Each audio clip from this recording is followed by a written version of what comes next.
once again welcome back to my YouTube channel. This is Unit 2 Current Electricity for class 12th and we are discussing its various topics. The topic which we are going to discuss today is uses of potentiometer, and we have already discussed the principal, construction, working and theory of potentiometer in the previous video. So let us talk about the uses of the potentiometer. The first use of potentiometer is that it is used to compare the EMFs of two cells. That means if we are having two cells of different EMFs, we can compare the EMFs of these two cells. So let us consider a circuit diagram such that AB represents the length of the potentiometer wire. We know that in order to make potentiometer work, we need a driving circuit. Therefore, the positive end of the driving battery is connected to the A end of the potentiometer wire, and the negative terminal of the driving battery is connected to the negative end of the ammeter. As ammeter is always connected in series, therefore negative end of the ammeter is connected to the negative terminal of the battery. The positive terminal of the ammeter is now connected to the one end of the rheostat, because rheostat has no positive or a negative end. Therefore, one end of the rheostat is connected to the positive terminal of the ammeter, and the other end of the rheostat is connected to one end of the key, and the other end of the key is connected to the B terminal or the B end of a potentiometer wire. So in this way, our driving circuit is completed.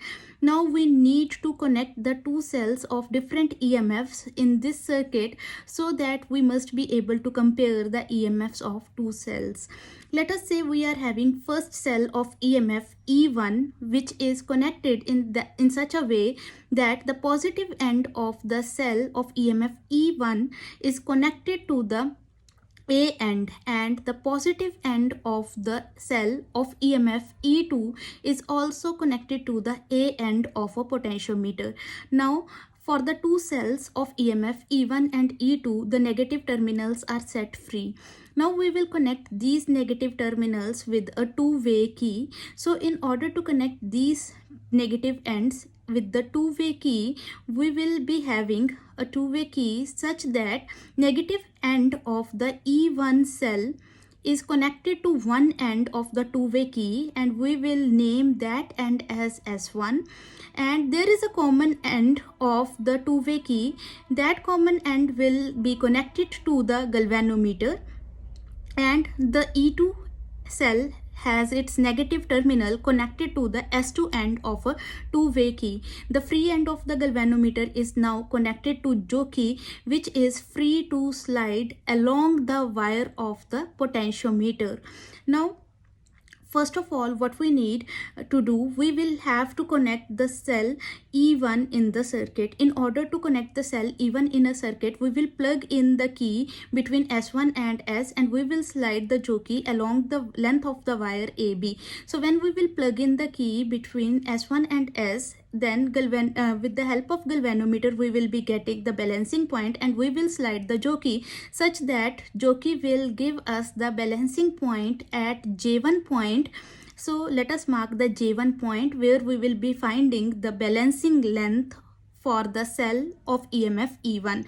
Let us say this length is L1. So we are having the length with which we can determine the EMF of the first cell. So what we have done, we have just plugged in S1 and S, and then we have slided the jockey and we found the balancing point. Now in the next step, what we are going to do, we will plug out the key from the S1 and S, and we will plug in the key between S2 and S so that E2 is in circuit, and therefore when we will plug in the key between S2 and S, then E1 will be plugged out of the circuit. Now when we will slide a jockey, we will get another balancing point at J2, and let us mark that this balancing length is L2. So the distance between A and J2 is taken as L2, which is the balancing length for the cell of EMF E2. So what the two-way key has done for us, the two-way key has made it easy to connect the two different cells at two different intervals with the quite ease. We do not have to make or break the circuits again and again. So only with the help of two-way key we can easily connect these cells in a circuit. Now according to the principle of potentiometer, we have potential drop is directly proportional to the length of the wire. Therefore, when the key between S1 and S is plugged in, then the cell of EMF E1 is in circuit. That means the cell of EMF E1 will start withdrawing the current along the length of the wire.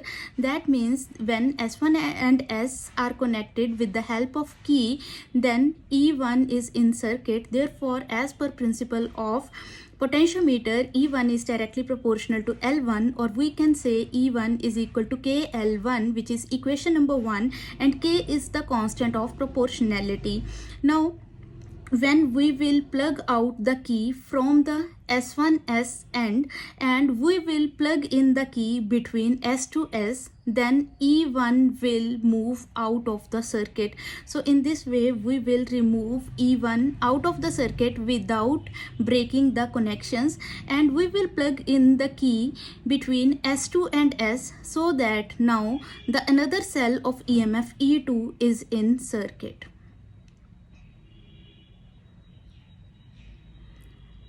So when key from S1 and S is plugged out and is introduced between S and S2, then E1 is out of circuit but E2 is in circuit. So therefore again we can apply the principle of potentiometer, according to which E2 is directly proportional to L2, or we can say E2 is equal to KL2, where K is again constant of proportionality, and this is our equation number 2. Now we had to compare actually the EMFs of the two cells. So in order to compare the EMFs of the two cells, we can divide these two equations. That is, dividing equation number 1 with equation number 2, we have E1 upon E2 is equal to KL1 upon KL2. Cancelling out K over here, we are left with E1 upon E2 is equal to L1 upon L2. Knowing the values of L1 and L2, we can compare the EMFs of the two cells. So this is our equation number 3, and with the help of this equation we can easily compare the EMFs of the two cells. So now we will talk about the second use of the potentiometer, and the second use of potentiometer is that we can determine the internal resistance of a cell. That means if we are having a cell and we want to determine the amount of resistance offered by the cell, we can easily determine the internal resistance of a cell with the help of a potentiometer. Again, we will have to consider a circuit diagram. So let us consider a potentiometer wire of length AB, and we need to connect this length of the potentiometer wire with the driving circuit as usual. So positive end of the battery is connected to the A end, and negative end of the battery is connected to the negative terminal of the ammeter, because once again I am repeating this point that ammeter is always connected in series. Therefore negative end of the ammeter is connected to the negative terminal of the battery. The positive end of the ammeter is connected to the one end of the rheostat. That is, rheostat is, once again I am repeating that rheostat is a device whose resistance could be changed. So the free end of the rheostat is connected to the one end of the key, and the free end of the key is connected to the B end, and in this way we complete the driving circuit of the potentiometer, which makes potentiometer work. Now we need to find the internal resistance of a cell. So we are going to talk about single cell only. If we are talking about single cell only, that means we will connect one cell in the circuit. So always we connect the cell in such a way that positive end of the cell whose internal resistance is to be determined is connected with the A end. So positive end of the cell is connected to the A end. Now we will make another circuit and we will attach this cell with the external circuit such that in parallel we are having a resistance box which is connected to one-way key, again we will connect another key and we will name it as K2. And now this circuit, this negative end and the free end of the key will be connected to the galvanometer.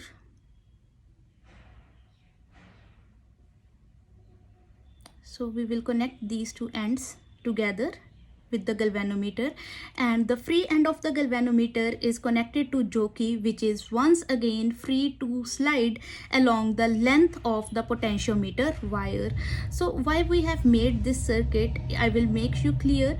First of all, we will not plug in K2, because if we will not plug in K2, then we will be having current directly flowing from the cell from A to B. Now when direct current flows from A to B, that is when no current is withdrawn out of the cell, then we compare the EMFs, then we find the EMF. So in this case we will be having balancing point such that the length of balancing point will be taken as L1. So when key K2 is not plugged in that case we are measuring the EMF, which is directly proportional to length of the wire. So EMF, what is EMF? EMF is the difference in potential between the terminals of a cell or a battery when no current is withdrawn from the cell or a battery. So that means the potential difference existing between the terminals of a cell or a battery when we have not withdrawn any current from that cell or a battery, then it gives us the EMF. So in this case, when we have not plugged in key K2, in that case when we will slide the jockey, we will be getting the EMF of the cell. Therefore when we will say that when key K2 is not plugged in, then EMF of cell is measured or determined or calculated with the help of potentiometer. That is, we have EMF of cell is directly proportional to balancing length L1, and this implies we have EMF is equal to KL1, where K is constant of proportionality, and we will mark it as equation number 1. Now what we will do, we will plug in key K2 so that the current is withdrawn from the cell of EMF E such that the current should start flowing through the resistance box. So if current is start flowing through the resistance box, that means the current is withdrawn. Now we will introduce the key K2 and then we will slide the jockey along the length of the wire. So in this case we will be having potential difference which we will be measuring. So in this case current from the cell is withdrawn, and hence we will be calculating potential difference.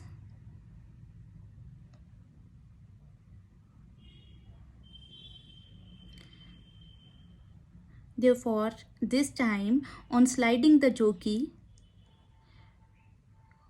we will be calculating or we will be determining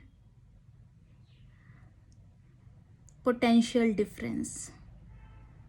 Also we know that potential difference is always less than EMF of the cell, therefore V is directly proportional to L2, or V is equal to KL2, which is our equation number 2, and L2 is the balancing length for the potentiometer, which will be smaller than the first case. So in second case our balancing length will be different, so balancing length will be L2. K2 is plugged in, balancing length is smaller in case of potential difference, so let us mark it as L2.